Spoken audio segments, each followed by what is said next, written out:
Et le président Trump menace d'imposer un tarif de 200% sur les vins européens, le champagne et d'autres alcools. Il dit qu'il le fera si l'Union européenne va de l'avant avec un tarif sur le whisky américain. Trump vient-il de déclarer une guerre économique à l'Europe? Parce qu'un tarif de 200% sur les vins, champagne et spiritueux européens semble vraiment en être une. Tout a commencé lorsque l'UE a décidé d'imposer une taxe de 50% sur le whisky américain, et maintenant les deux parties sont engagées dans une guerre commerciale qui échappe à tout contrôle. Les guerres commerciales ne nuisent pas seulement aux économies, l'histoire a montré qu'elles peuvent dégénérer en guerre militaire. Les prix augmentent, les entreprises ressentent la pression et les marchés mondiaux sont tendus. Mais jusqu'où Trump est-il prêt à aller? Cette guerre commerciale pourrait-elle exacerber les tensions au point de briser la situation? Voyons ça de plus près. Tout a commencé lorsque les États-Unis ont imposé un tarif de 25% sur l'acier et l'aluminium européen, et l'Europe ne l'a pas pris à la légère. Dans un mouvement typique, vous nous frappez, nous vous frappons, l'UE a annoncé qu'elle riposterait avec des contre-tarifs sur des produits américains d'une valeur de 28,3 milliards de dollars, à partir du 1er avril. Et non, ce n'est pas une blague du poisson d'avril. En tête de liste des représailles de l'Europe, un tarif de 50% sur le whisky américain, un coup dur pour les distillateurs américains. Mais ce n'est pas tout, la situation s'aggrave, car l'UE prévoit déjà une deuxième vague de tarifs visant le vin, le gin, les spiritueux à base de fruits et les liqueurs, bref, tout ce qui rend votre étagère à alcool intéressante. C'est alors que Trump a réagi. Il a écrit, si ce tarif n'est pas retiré immédiatement, les États-Unis imposeront bientôt un tarif de 200% sur tous les vins, champagne et produits alcoolisés en provenance de France et d'autres pays de l'UE. Il a aussi ajouté une touche de langage familier en disant « Ce sera génial pour les entreprises de vin et de champagne aux États-Unis, mais on peut se demander pourquoi Trump utilise des tarifs. Tout ce que je sais, c'est ceci, nous allons empocher des centaines de milliards de dollars de tarifs et nous allons devenir tellement riches que vous ne saurez même pas où dépenser tout cet argent. Je vous le dis, regardez bien, nous aurons des emplois, nous aurons des usines ouvertes, ça va être génial pour les États-Unis. » Les tarifs ne sont pas juste des taxes, ce sont son arme économique préférée. Il les a même qualifiés du mot le plus beau du dictionnaire, et soyons honnêtes, il les utilise comme un marteau-pilon. Mais pourquoi est-il si obsédé par l'idée de mettre des tarifs à tout va? C'est simple, il les voit comme une solution à tous les problèmes des États-Unis, du commerce à la sécurité des frontières, en passant par la crise des opioïdes. Premièrement, ramener la production aux États-Unis, Trump jure que ces menaces de tarifs ont forcé des entreprises, surtout dans l'industrie automobile, à rapatrier leur production aux États-Unis. Il a vanté, lors d'un discours au Congrès, l'ouverture de nouvelles usines un peu partout. Et dans son style classique, il n'a pas seulement célébré, il a averti les entreprises, si vous ne fabriquez pas votre produit en Amérique, vous paierez un tarif, et dans certains cas, un tarif assez élevé. En d'autres termes, fabriquez ici ou soyez lourdement taxé. Ensuite, il y a la question du contrôle des frontières. Trump a utilisé les tarifs comme un moyen de faire pression sur le Mexique et le Canada pour qu'ils renforcent leurs efforts en matière d'immigration illégale et d'activités de cartel. Il a accordé aux deux pays une pause temporaire de son marteau à tarifs après qu'ils aient accepté de renforcer la sécurité des frontières. Le Canada a même désigné les cartels mexicains comme des groupes terroristes. Mais lorsqu'il pensait avoir échappé à la menace, Trump a fait un de ses fameux retournements. Un jour, il célèbre en ligne en disant que les traversées illégales de la frontière le mois dernier étaient les plus basses jamais enregistrées, merci. Le lendemain, boum, tarif quand même. Il a déclaré qu'il n'y avait plus de place pour les exceptions, faisant clairement comprendre que, quoi qu'il en soit, il paierait. Et puis il y a le fentanyl, l'un des points les plus importants des discours de Trump. La plupart de cette drogue provient du Mexique, mais il insiste sur le fait que le Canada n'est pas innocent non plus. Lorsque le Premier ministre canadien, Justin Trudeau, a tenté de négocier, Trump n'a pas voulu en entendre parler. Il a répondu que de nombreuses personnes étaient mortes à cause du fentanyl venant du Canada et du Mexique, et rien ne l'avait convaincu que cela s'était arrêté. En ce qui concerne la Chine, l'ordre de Trump les accuse directement de fournir un refuge aux criminels blanchissant l'argent du fentanyl. Trump n'utilise pas seulement les tarifs pour les batailles commerciales, il les présente aussi comme un moyen d'équilibrer le budget fédéral. En parlant lors d'un sommet d'investissement à Miami, il a vanté les revenus des tarifs comme étant incroyables, affirmant qu'ils avaient déjà un grand impact. Mais soyons réalistes, ce n'est pas seulement une question d'argent pour Trump, les tarifs sont une manœuvre de pouvoir, un moyen de forcer les pays et les entreprises à jouer selon ses règles ou à en payer le prix. Les États-Unis et l'UE sont pris dans une guerre commerciale totale, chaque côté tirant des tarifs comme des tirs d'avertissement. Mais voici la grande question, comment tout cela va-t-il se terminer? Qui va gagner cette guerre commerciale UE-USA? La réponse courte, personne. Donald Trump aime dire que les guerres commerciales sont faciles à gagner, mais la réalité est bien différente. Cecilia Malmström, l'ancienne commissaire européenne au commerce, voit cette bataille tarifaire comme un jeu perdant-perdant. Pas de grande victoire, pas de trophée, juste des prix plus élevés, une inflation croissante et des maux de tête économiques des deux côtés. Et devinez qui en souffre le plus?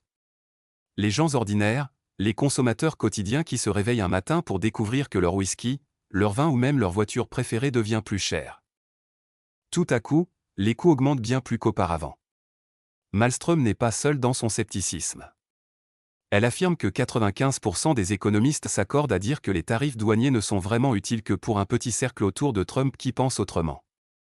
La présidente de la Commission européenne, Ursula von der Leyen, a également clairement indiqué que des tarifs plus élevés ne sont pas seulement une mauvaise politique, mais qu'ils détruisent les chaînes d'approvisionnement mondiales. Et ce n'est pas seulement l'Europe qui sonne l'alarme. Wall Street est nerveuse.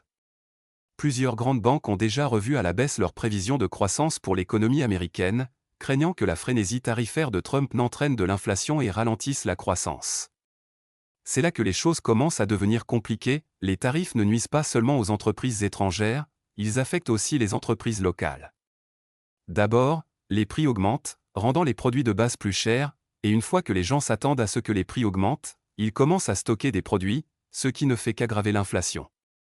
Ensuite, il y a le coût caché, des taxes d'importation plus élevées signifient que les fabricants américains paient plus cher pour les matériaux étrangers, rendant leurs produits moins compétitifs à l'échelle mondiale.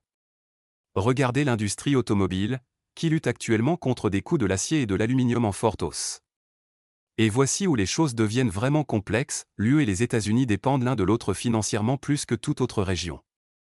Leur relation commerciale a atteint 1,6 trillion d'euros en 2023, faisant d'eux le plus grand partenariat commercial au monde. Les responsables de l'UE affirment même que le flux commercial est principalement équilibré, avec une différence de seulement 3% entre ce que chaque côté vend à l'autre. Mais Trump, lui, ne l'entend pas de cette manière. Il insiste sur le fait que l'UE prend beaucoup plus qu'elle ne donne, en pointant du doigt les 53 milliards d'euros d'exportation de l'UE vers les États-Unis, contre les 347 milliards d'euros d'exportations américaines vers l'Europe.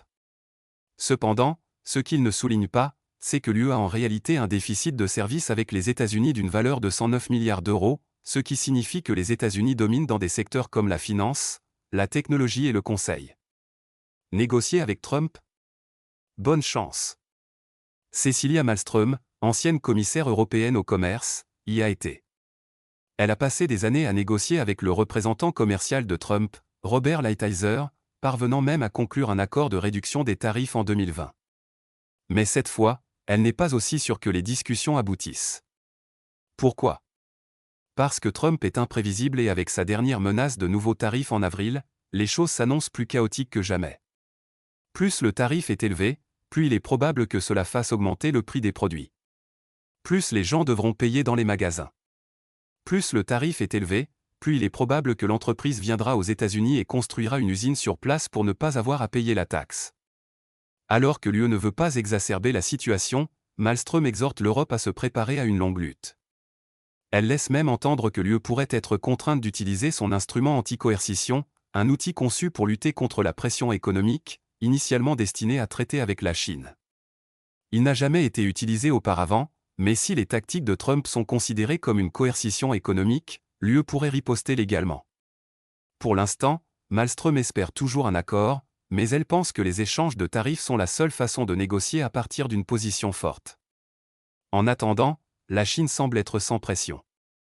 Tandis que les États-Unis et l'UE se livrent à une guerre tarifaire, la Chine se contente de regarder et de gagner. Lors de la réunion du G7 au Canada, la chef de la politique étrangère de l'UE, Federica Mogherini, n'a pas mâché ses mots. Elle a déclaré à Bloomberg que la Chine était la véritable gagnante dans cette guerre commerciale. Qui rigole sur le côté? La Chine, a-t-elle dit. Bien sûr, comme je l'ai dit auparavant, nous ne sommes pas intéressés par des guerres commerciales.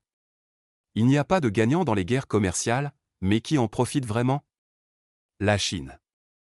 Elle a raison, tandis que les États-Unis se battent contre leurs alliés, la Chine renforce ses liens commerciaux mondiaux, tandis que Washington repousse ses partenaires.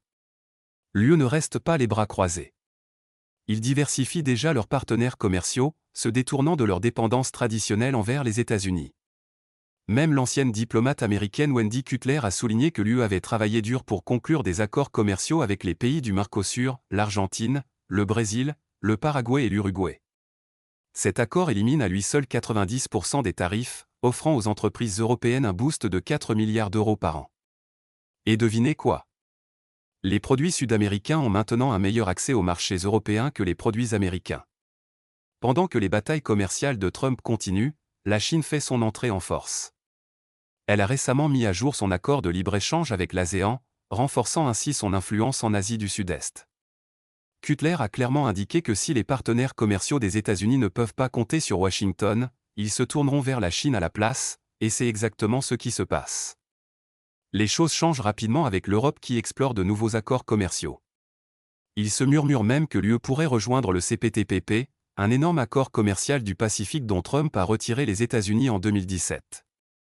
Et si cela se produit, la position de la Chine ne fera que se renforcer, tandis que les États-Unis continueront à s'enfoncer dans l'isolement. Ainsi, les tarifs s'accumulent, les prix grimpent, et la tension ne cesse de croître.